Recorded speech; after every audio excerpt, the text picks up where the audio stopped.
Let's begin with the geography.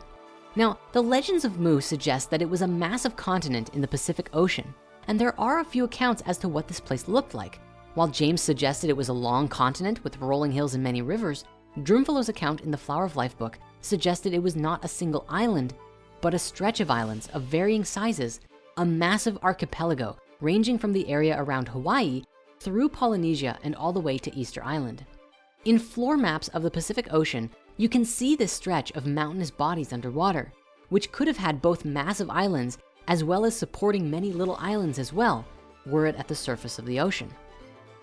There are several other ancient discoveries which could potentially be physical evidence of Mu, from Japan's underwater site at Yonaguni to the cryptic petroglyphs on Hawaii. And that's not to mention Easter Island. We know today that many of the remarkable features of Easter Island, such as the legendary Easter Island heads, which were recently discovered to have traces of full bodies, were only built in the last 1,000 years. But Easter Island also has an ancient written text in a language called Rongo Rongo, although it's unclear as to whether or not this is writing or proto-writing. If it is in fact a full writing system, it could be one of the only surviving cases of an independent invention of an alphabet ever in history.